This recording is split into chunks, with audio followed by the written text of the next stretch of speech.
Step into the world of power, loyalty, and luck. I'm gonna make him an offer he can't refuse. With family, cannolis, and spins mean everything. Now, you wanna get mixed up in the family business. Introducing The Godfather at ChumbaCasino.com. Test your luck in the shadowy world of The Godfather slot. Someday, I will call upon you to do a service for me. Play The Godfather now at ChumbaCasino.com. Welcome to the family. No purchase necessary. VGW Group. Void where prohibited by law. 21 plus. Terms and conditions apply.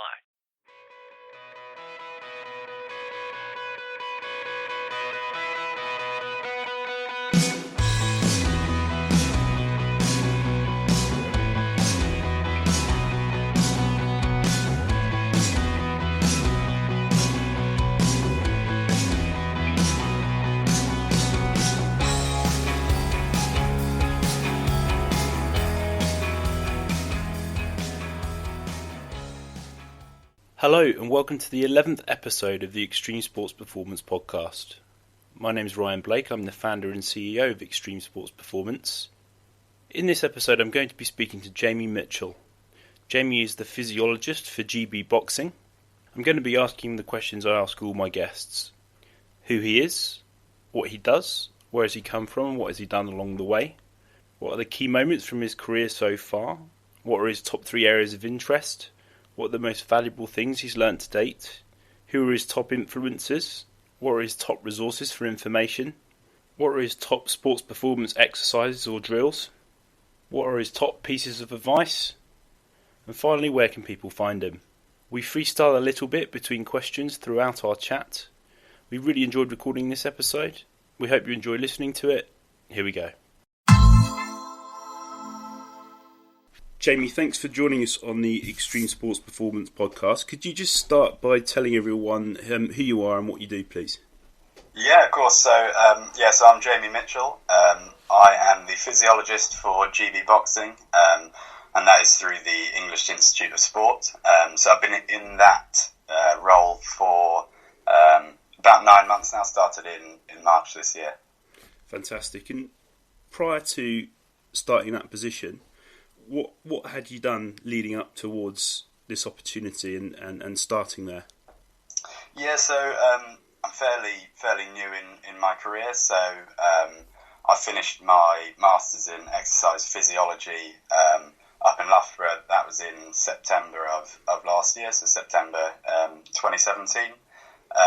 And previous to that, I did Sport and Exercise Science undergrad degree at Bath, and along with that, I did a 1-year full-time placement, physiology placement with the English Institute of Sport at Bisham Abbey. So that was working primarily with the GB hockey team, and that was probably, I'm sure we'll talk about it as we go through, but that was probably kind of the most important early experience in my career so far. So yeah, as I say, fairly new in my career, but really enjoying it so far. How important was the placement you had at Bisham Abbey, like leading into this role you're doing now? Like, do you think that if you hadn't done that, it would possibly have not led to you having this opportunity? Yeah, I mean, absolutely, it was hugely important. I think it was important probably for 2 reasons. The first was just being able to actually operate in an elite sports setting and being able to, it's not just a university coursework paper, and it's not just looking into the research and putting something down on paper. And I think gaining some of those softer skills that for me are really the absolute key when working in sport. I mean, we work with people, we work with human beings. You can be the brightest, the best, technical physiologist, but if you can't translate that into, an applied setting, you're never gonna be onto a winner. So I think it was hugely important in that regard. And the second thing is just the number of people I met along the way in that placement. So I was based in Bisham Abbey, but I got the opportunity to travel to a number of other different EIS sites around the country, and met a huge number of people within within sport, and it's, you know, I'm not so naive to think that, you know, it was those contacts really that enabled me to get to where I am today. I think without having built up that network of contacts, you know, there's probably it would have been a much longer road for me to get into my first sort of full-time job, I think. So yeah, hugely important, and I would definitely encourage anybody who's thinking about doing a placement along with university study to absolutely do so. Even if you think you're going to be in there and just be a water carrier, you know, you can make a lot more of it, I think, once you get in there, and just showing your face and getting your name out there is so important. I completely agree with that. Obviously, as you know, we've kind of met each other through a strength and conditioning capacity, but the sports science community as a whole really are always interlinked, especially in the UK. And I think no matter what opportunity you get offered, it's always important to take it, because you never know when the next one might come around the corner. And as you say, all of the best opportunities I've had are through meeting people and getting further opportunities from that. So it's, I think, really a really important thing to consider. So you did your undergrad, you did your masters. Did you do your placement after you did your masters, or did you do it whilst you did your masters? So that placement was actually between my second year and final year of my undergrad study. So it was a full-time placement, and then actually alongside my masters, I was up in Loughborough, and I got the opportunity to just do some work with British triathlon and British athletics up there, and actually my master's dissertation, I was really lucky to be able to use some of the triathletes up there to take part in my study, in my dissertation. So again, another example of, you know, if the opportunity is there to go and get stuck in, definitely do it. Definitely go and have a go. And you know, that was just another sort of 6 months of experience for myself. So I think it is Ryan Seacrest here. There was a recent social media trend which consisted of flying on a plane with no music, no movies, no entertainment. But a better trend would be going to ChumbaCasino.com. It's like having a mini social casino in your pocket. Chumba Casino has over 100 online casino-style games, all absolutely free. It's the most fun you can have online and on a plane. So grab your free welcome bonus now at ChumbaCasino.com. Sponsored by Chumba Casino. No purchase necessary. VGW Group. Void where prohibited by law. 21 plus. Terms and conditions apply. I think that is, from my point of view, definitely the best way for undergraduates to gain experience is to try and integrate that practical applied process into your actual degree, because it does save quite a lot of time, and it also kind of really engages you in the process whilst you're also studying. So I think a lot of courses, undergrad, postgrad courses, are starting to do that more now, which is great, because I feel like the whole process is a little bit more fluid and effective for the people involved. Because I know in the past that's never been the case. People usually finish university, then have to find the opportunities, and it seems to almost take a lot longer.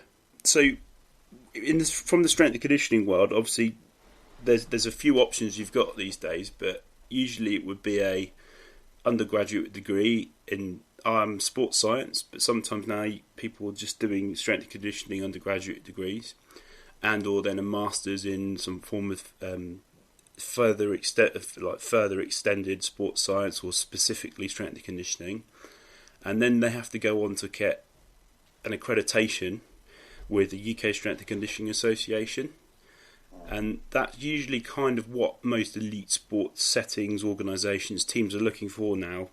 Strength and conditioning coaches with an undergrad, a master's, and a UKSCA accreditation. Is there something similar in the world of physiology these days? Yeah, so I mean, the BASIS accreditation does still exist. I personally am not BASIS accredited. I think that is something that in the future I will be looking to do. I guess it's another string to your bow.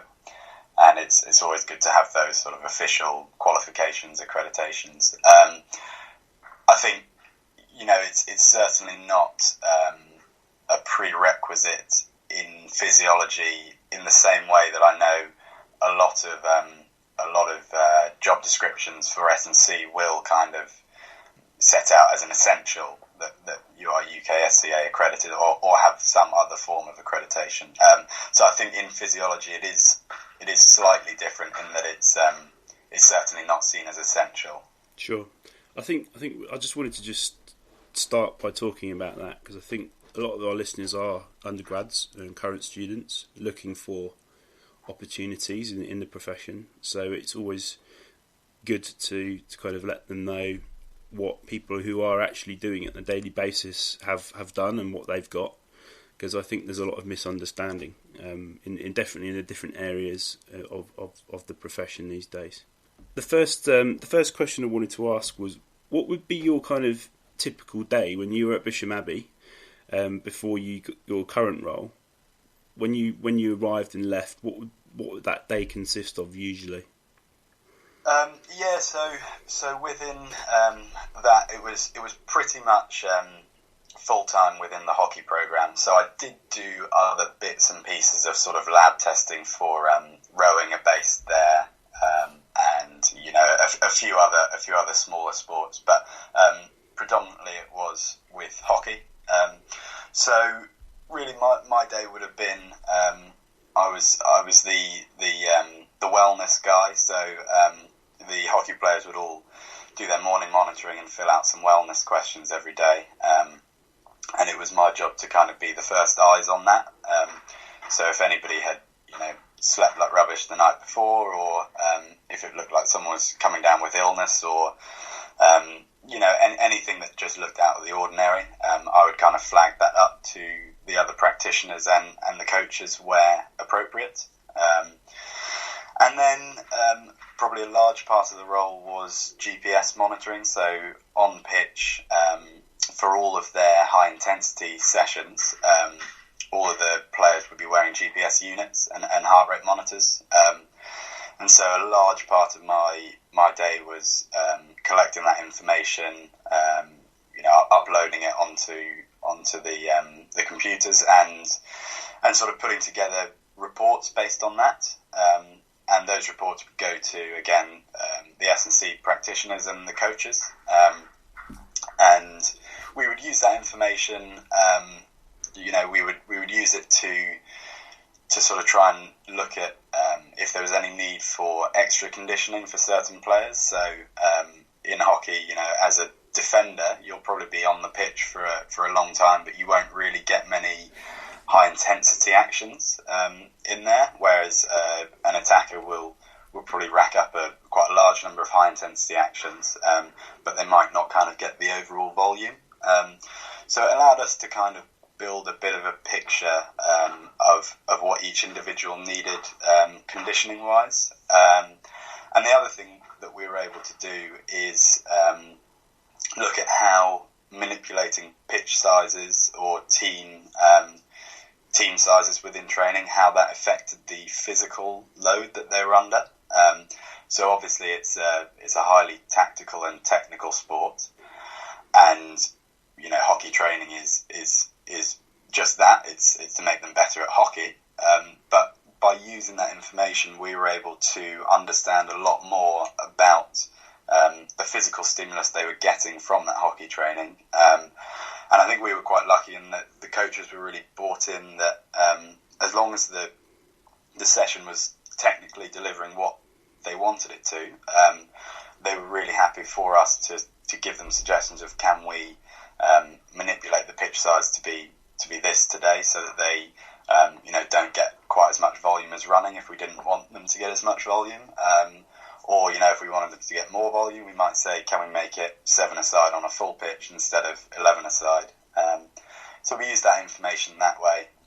And then, I think as a placement student, you do other bits and pieces. So I was a physiology placement student, but probably did dip my toe into the S&C world a little bit. So did some some stuff to help out in the gym, did some sort of jump monitoring, and would always be... Step into the world of power, loyalty, and luck. I'm gonna make him an offer he can't refuse. With family, cannolis, and spins mean everything. Now, you wanna get mixed up in the family business. Introducing The Godfather at ChumbaCasino.com. Test your luck in the shadowy world of The Godfather slot. Someday, I will call upon you to do a service for me. Play The Godfather now at ChumbaCasino.com. Welcome to the family. No purchase necessary. VGW Group. Void where prohibited by law. 21 plus. Terms and conditions apply. Be getting involved in the physical testing or profiling, as we called it there, the physical profiling. So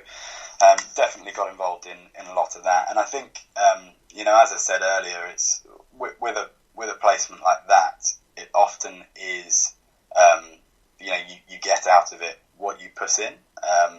So I probably could have just rested on, I'm a physiology placement. I'm not going to step foot in the S&C gym. I think that's probably quite a poor attitude to have. And so I just really tried to get involved in as much stuff outside of the job description as I could do. I find that if you fully immerse yourself in an experience, you're always going to gain more from it. And I think doing that, what you just said, it makes perfect sense, really, doesn't it? Especially if you're there anyway, you might as well get stuck into as much as possible. Yeah. How much collaboration would you say you had with the other practitioners from a S&C side, psychology side, nutrition, physio side? Was it something that would rarely happen, or was it something that would happen daily?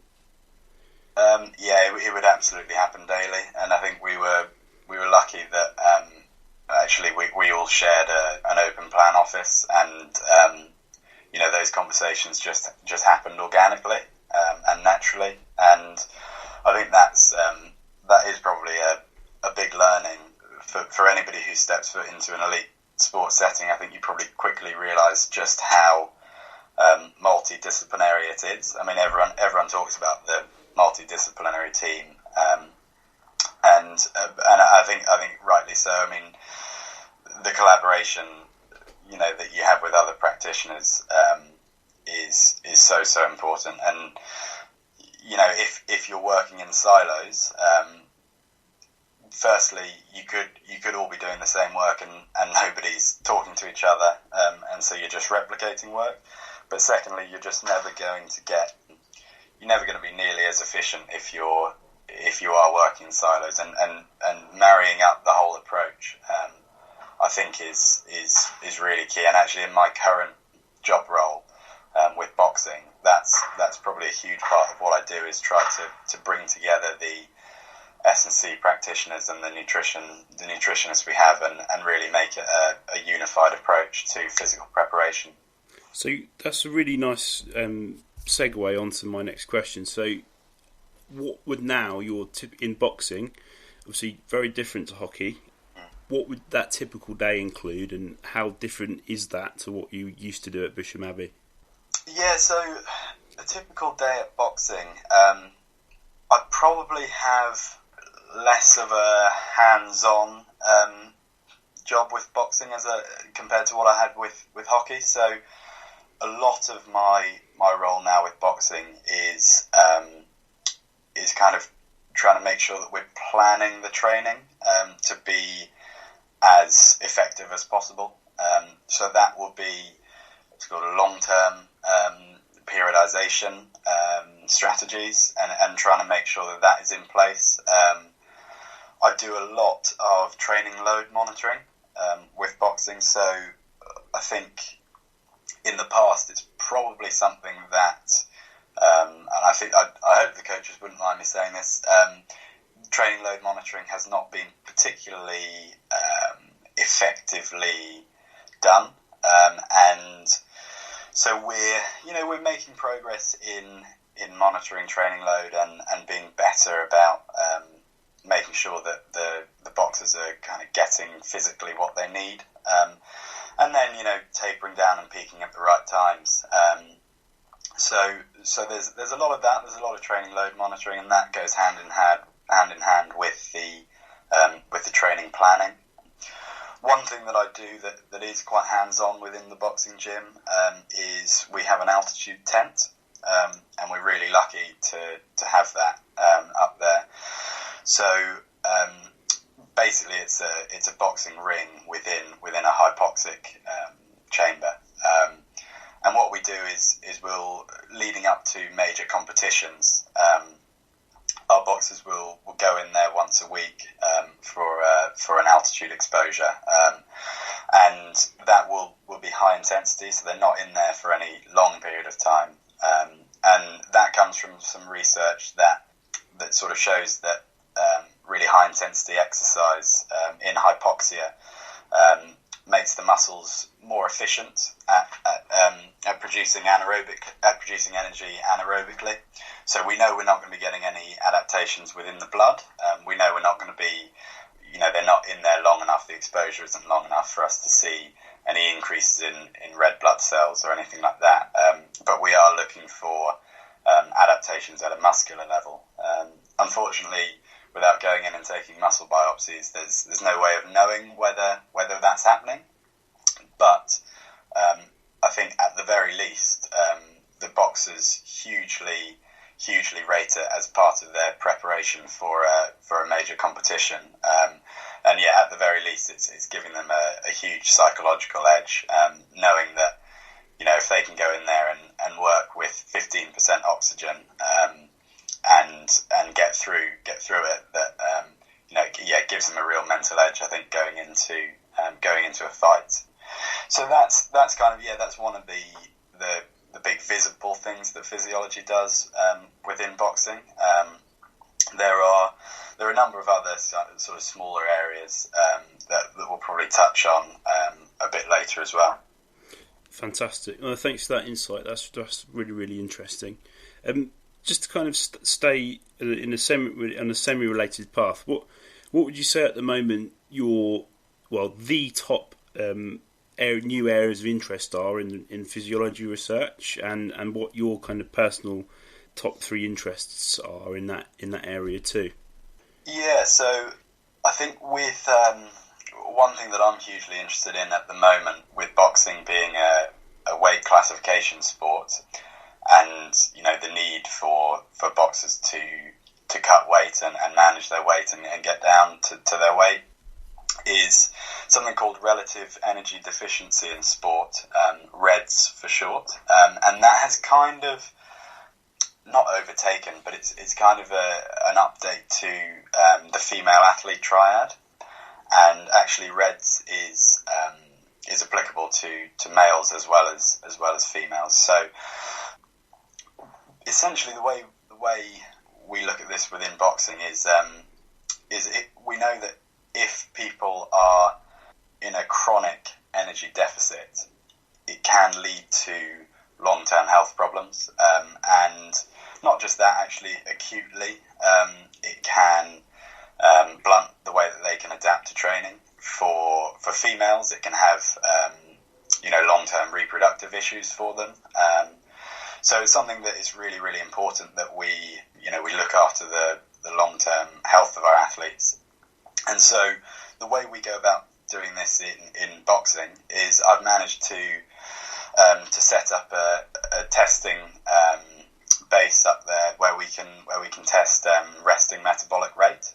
So that's just the energy that a person burns just being completely rested. So if I put you on a bed all day and said lie still there, that we test how much energy you burn, how many calories you burn, just basically by being you.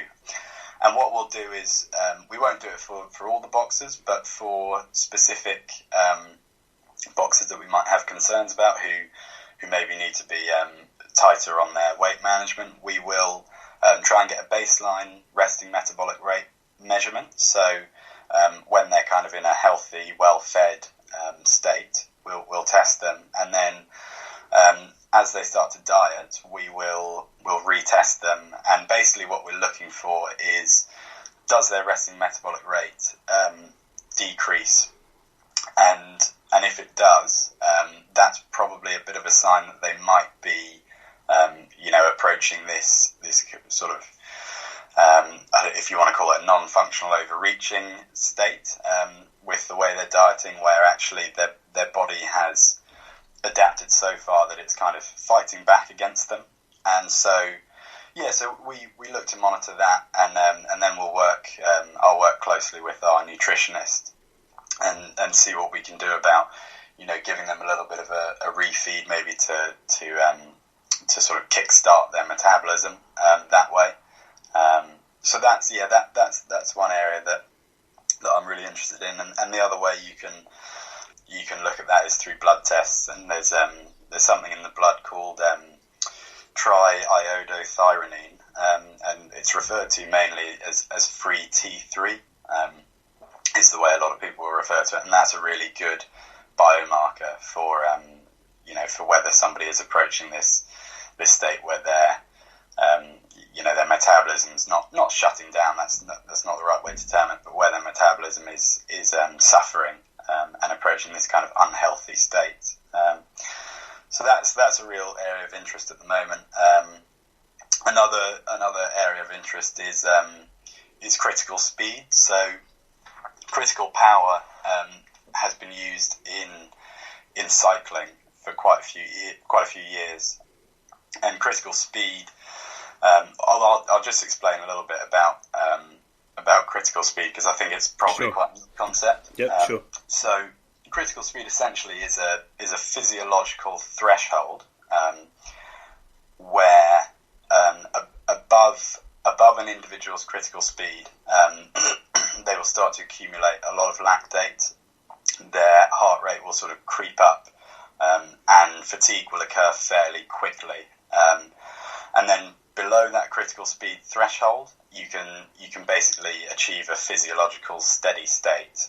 And generally, at critical speed, somebody will be able to last for about half an hour of running before they fatigue. And the beauty of critical speed is that it's really, really easy to test for. So all we do is we do a 1K all-out running effort, and then the following day we'll do a 3K all-out running effort.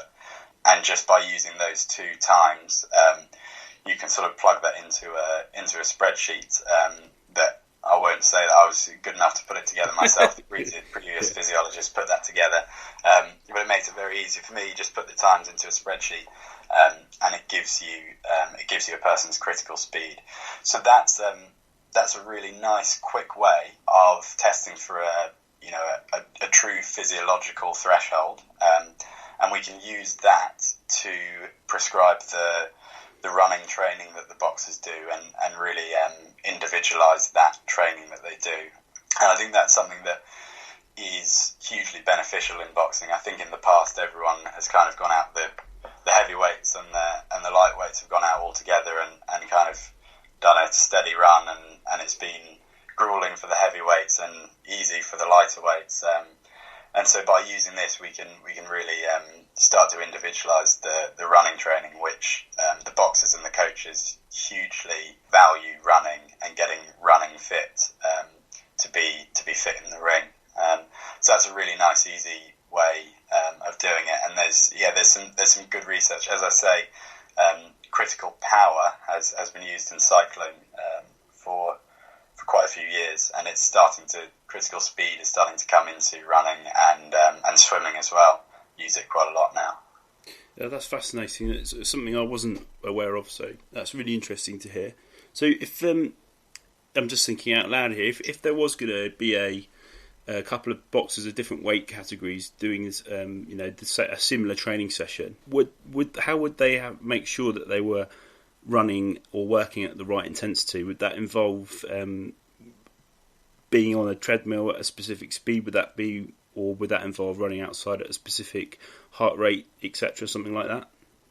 Yeah, so we tend not to monitor heart rate hugely when they're running, I guess that's Hello, it is Ryan, and we could all use an extra bright spot in our day, couldn't we? Just to make up for things like sitting in traffic, doing the dishes, counting your steps, all the mundane stuff. That is why I'm such a big fan of Chumba Casino. Chumba Casino has all your favorite social casino-style games that you can play for free anytime, anywhere with daily bonuses. That should brighten your day a little.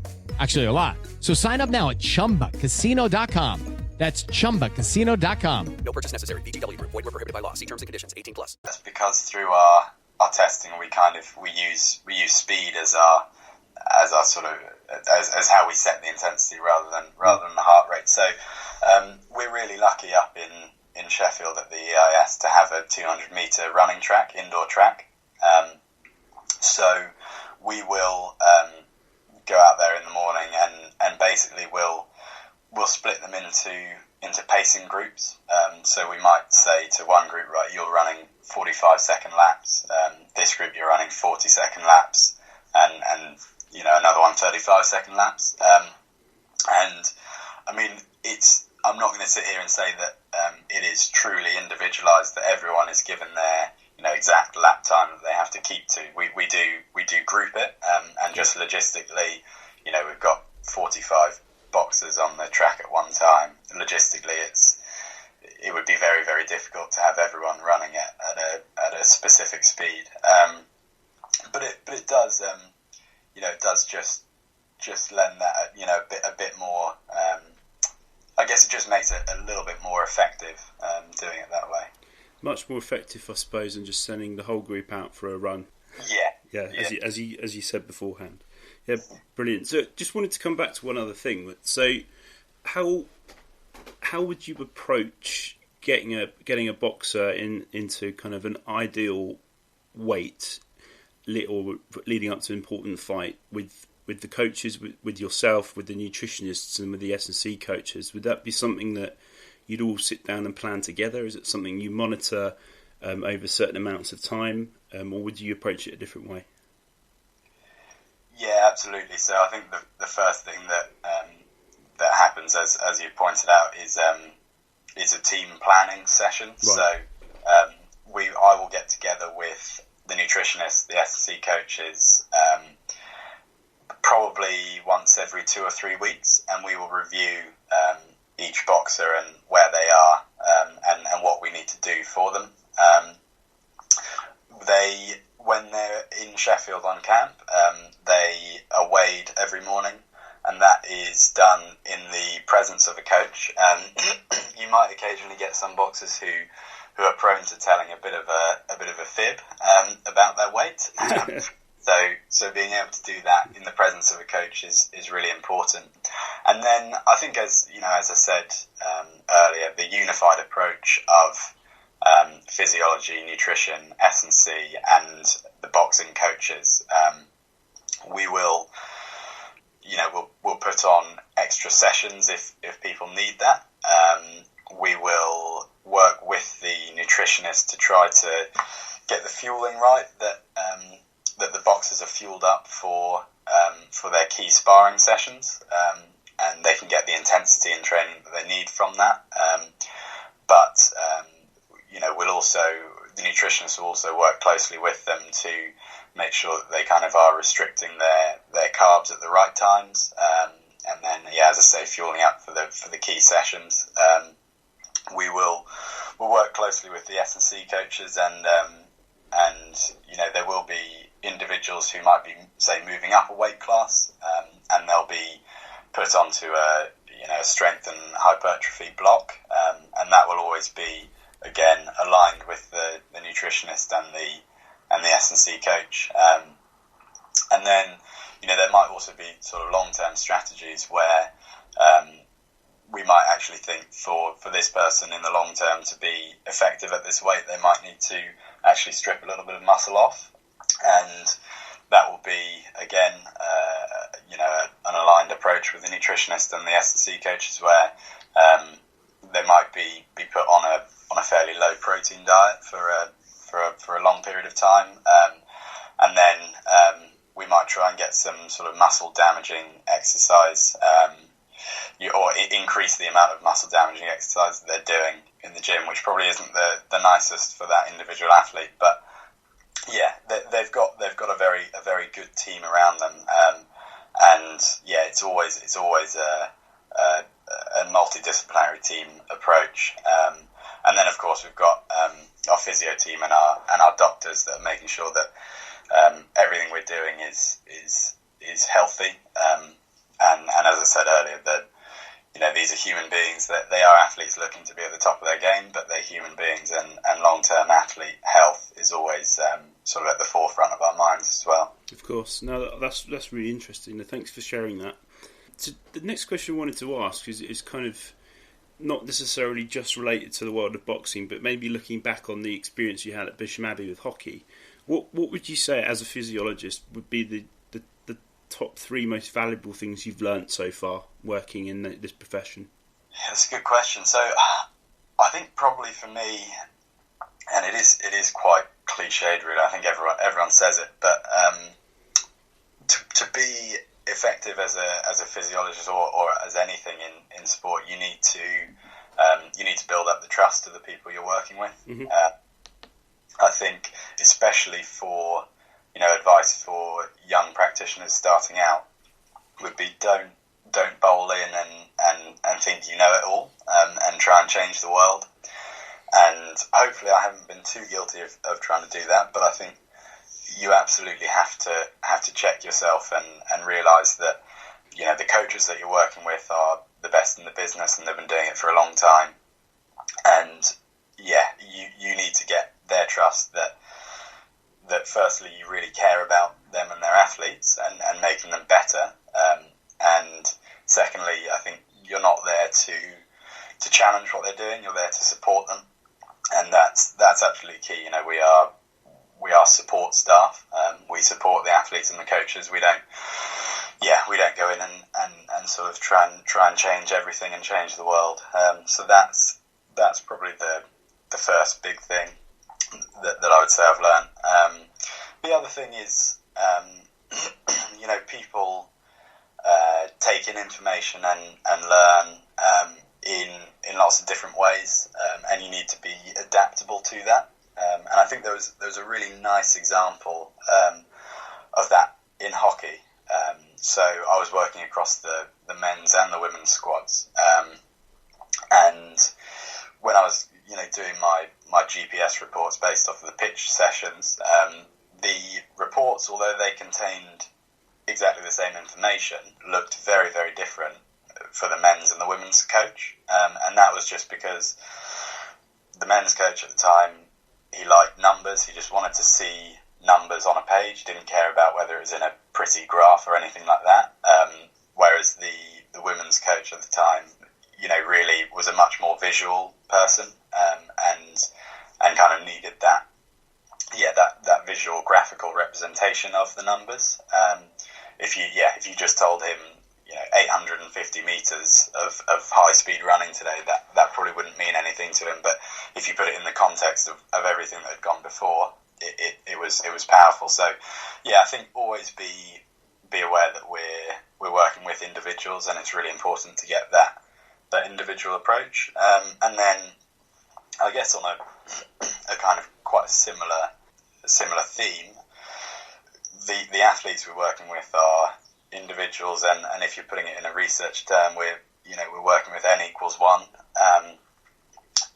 So I guess you could say we're working with lots of different case studies, and I think appreciating that it's not lab controlled research. A lot of the time we're out in the field, or we're in the boxing gym, and there probably will always be a bit of an element of guesswork in what we do. But I think it's by understanding the research, understanding the individuals, and understanding the context of everything that goes around that, we probably seek to take as much guesswork out of it as possible, and really put into I guess gather a really well justified approach. And when I say that there's guesswork, I think that doesn't mean that shouldn't have a rationale for everything that you do, and that doesn't mean that you shouldn't be able to justify everything that you do. But understanding that even if you have that great rationale and great justification, it might not always work, and that might be down to that individual, and you need to go back to the drawing board and try something else. Sure. No, I completely understand what you mean, and I think it's something that you probably wouldn't have known when you started out, but now when you've had the experience you've had and spent the time in the trenches that you have, it's almost one of those things that you kind of can't believe you didn't think about, if that makes sense. So, yeah, absolutely. And I remember coming into hockey and sort of talking about p-values and all this stuff, and Ben Rosenblatt, who is now with the FA but was with hockey at the time, turned around and said to me, we don't, rightly or wrongly, he said, we don't use p-tests here. P-values rather, t-tests and p-values. So yeah, that was certainly a learning. No, I had the pleasure of spending some time with Ben when I was working with Win Academy when I was based at Bisham, I think just before you were there. And he had a great way of simplifying things in a polite way. So it's nice to have those people around you to to give you those little lead-ons or polite takeaways, which makes life easier. So this actually again leads really well to the next question. So in your time as a physiologist working in elite sport, who would you say your top influences have been, or people have kind of helped you out the most, people you've learned off the most over that time period? Yeah, so number one would definitely have to be Ben, or Dr. Ben Rosenblatt, I should call him. I was there when he passed his PhD viva, and within about 10 seconds, his email signature said Dr. Ben Rosenblatt. But no, he's been absolutely brilliant for me. I think he was kind of my day-to-day supervisor when I was at Bisham Abbey with hockey, and he was. I think firstly he genuinely cared about my development, and that was that was absolutely the main thing.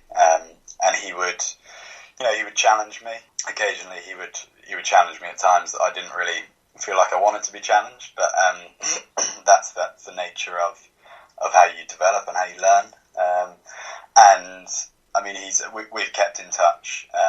We've kept in touch really, really well, and it's simple things like I called him up the night before I was interviewing for the role with boxing, and he spoke to me for half an hour and sort of put me through almost like a mock interview, and then he said, "Oh, hang on a minute, I work with a guy who used to be there.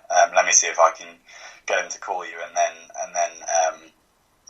then so his friend who's James Hairsign, who's also at the FA now, who I've never met before, never spoken to before, he then called me up and spoke to me for half an hour, preparing me for that interview. So it's those kind of connections that are so valuable. And Ben has been absolutely brilliant. And yeah, it's no surprise that or it's not a coincidence that he's doing so well in his career, because he's switched on, and he's very, very good with people and just cares about other people, and I think that goes a long way. Mm-hmm. And then I think probably another guy that's been really influential is Rich Burden. So he's a physiologist with the EIS, and he was my physiology line manager when I was on placement at Bisham. He does a lot of research now into kind of female athlete health and iron status within female athletes.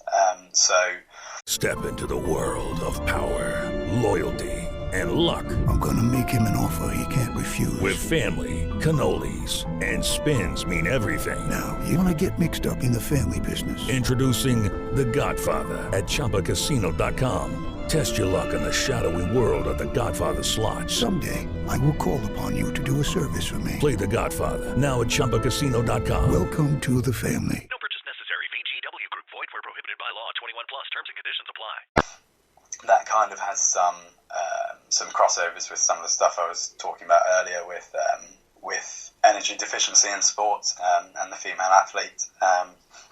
So from a sort of technical and non-technical side of things, he's been brilliant as well.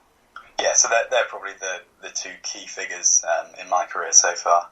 Fantastic. I think everyone's got those people that they will always remember and be grateful for all the advice and coffees that you've had with them in the past. I know I've got a very long list of people who have helped me get to where I am, and I think it's also I'm in a position now where I can start to kind of pay back as well. So setting up placements with universities and trying to give undergrads opportunities in the environments I work in now is something I enjoy doing, but I think it's something that's really healthy. I enjoy coaching athletes and helping, working with coaches, but it's also nice to try and you develop more as a coach or develop more as a professional when you're trying to mentor other people doing the same thing as you, and to try and help people maybe not step in the same potholes you stepped in is always quite rewarding. Yeah, absolutely, completely agreed. And yeah, as you say, I've had a number of those people. I mean, more than the two that I've just mentioned. I mean, and actually yourself, you took on a bit of a mentor role for me earlier this year. So hopefully, when I'm a bit longer in the tooth and in the future, I can pay back to other people in that way as well. Just moving on, what would you say your top resources are for information? So if there's things that you need to find out about, things that you may need to know more about, where would you go? Who would you speak to? What would you look for? Yeah, I think social media now is brilliant for information. I'm not particularly active at putting stuff out there, but I certainly have a Twitter account, have an Instagram account where I follow lots of different people from the industry. So I guess that's sort of the modern world that we live in now, that you can get all that information at your fingertips pretty quickly. A few key pages for me on that.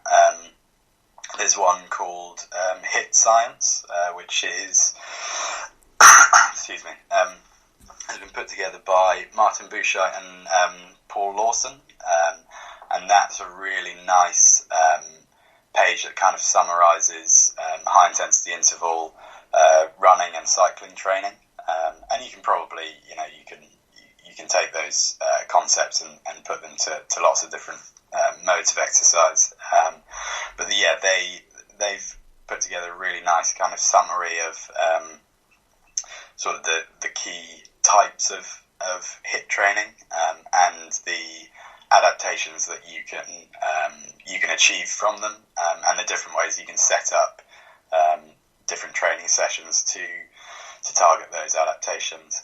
So it's a really applied sort of look at probably some quite theoretical and quite in-depth sort of physiology research. They do a really good job of simplifying and applying that.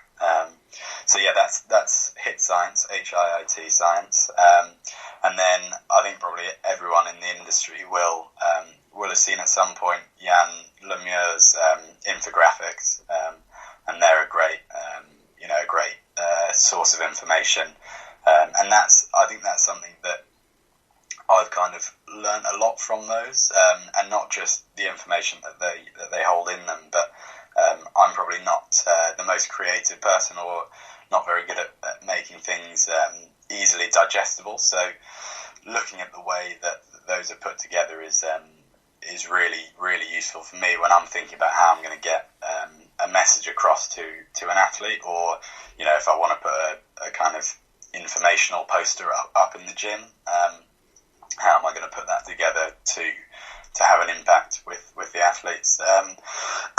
And then I think I'm really lucky that I'm part of the EIS network, and I think that's one of the great sort of positives and strengths of being in a network like that is there's probably 20 other physiologists around the country that I could, just drop an email or call up, and just kind of get their take on things, get them to work through stuff with me.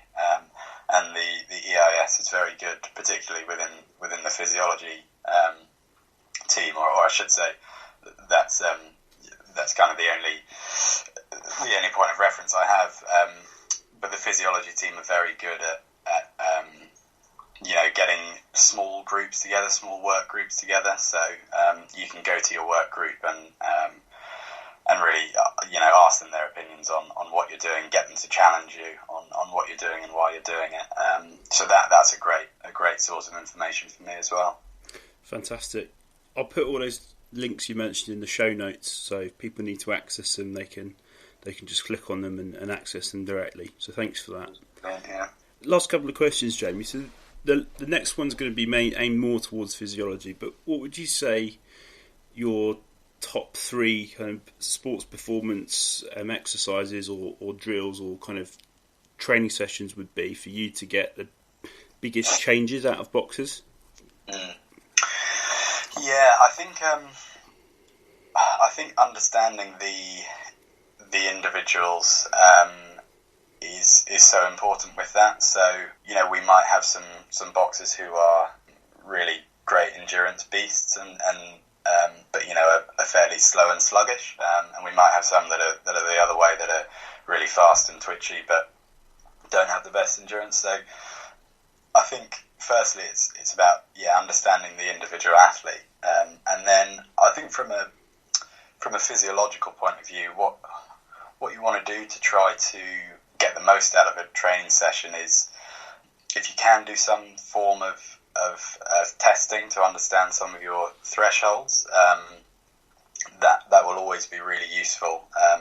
And as I say, that's one of the great things about the critical speed stuff, is it just requires an all-out 1K effort and an all-out 3K effort, which aren't particularly pleasant at the time, but give you quite a lot of information from a very easy test. So, from a physiological point of view, understanding those thresholds, and then just really trying to spend a good bit of time in a training session at or just above those thresholds. And I think that's where HIIT training is so useful. The idea of HIIT training is that by giving yourself those rest periods, you can spend longer in that session at a threshold. So you might be able to spend a longer time at VO2 max or a longer time at critical speed, and that's going to drive those adaptations. So I think understanding thresholds, and then working kind of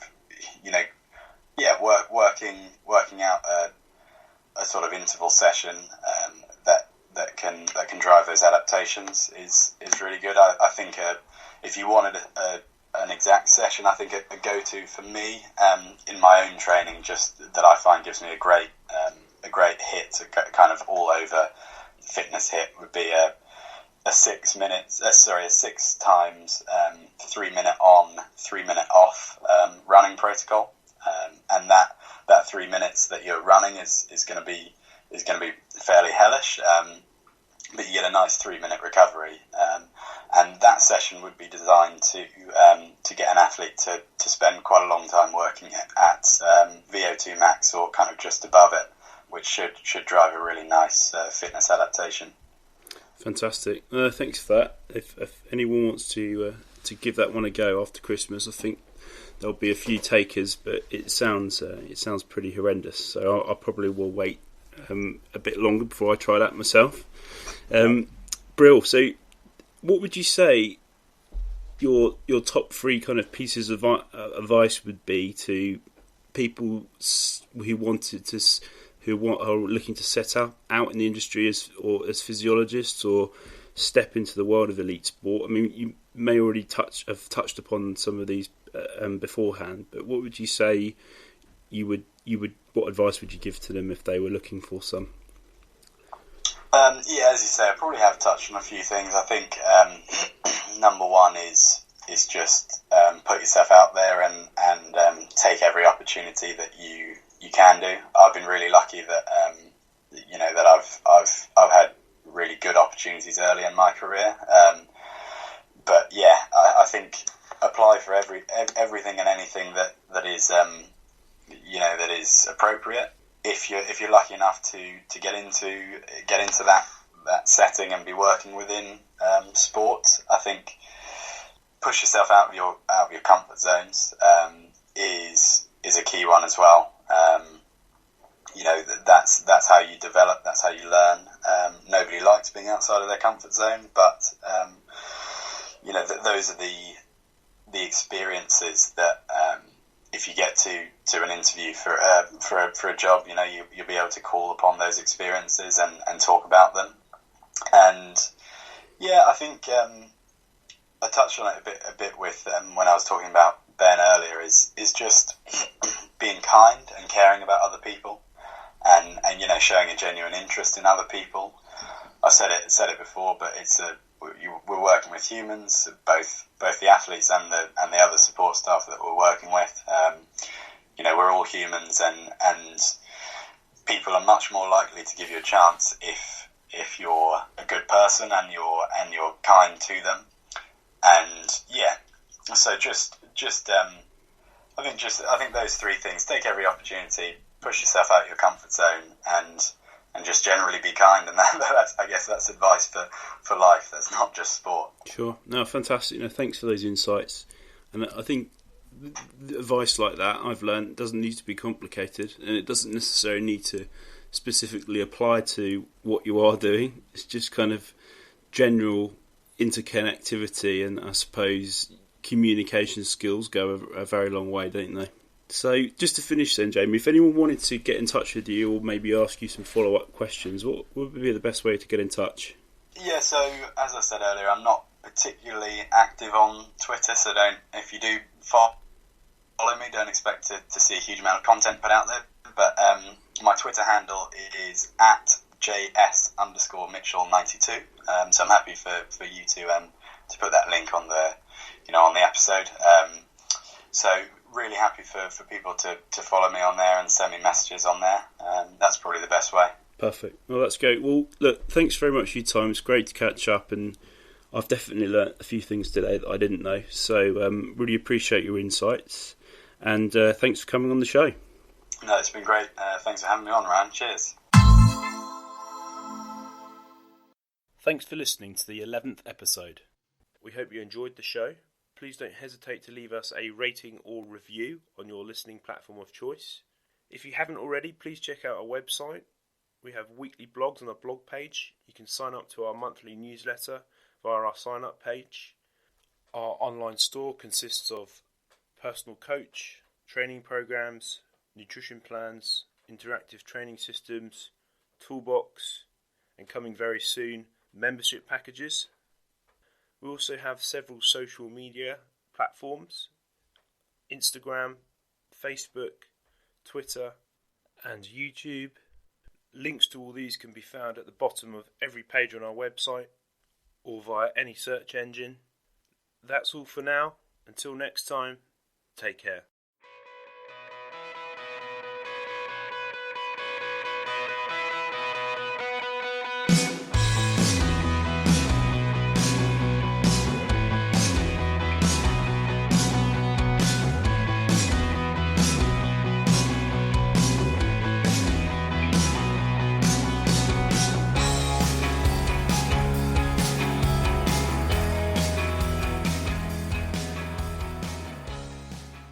Hello, it is Ryan, and we could all use an extra bright spot in our day, couldn't we? Just to make up for things like sitting in traffic, doing the dishes, counting your steps, all the mundane stuff. That is why I'm such a big fan of Chumba Casino. Chumba Casino has all your favorite social casino-style games that you can play for free anytime, anywhere with daily bonuses. That should brighten your day a little. Actually, a lot. So sign up now at ChumbaCasino.com. That's ChumbaCasino.com. No purchase necessary. VGW Group. Void where prohibited by law. See terms and conditions. 18+.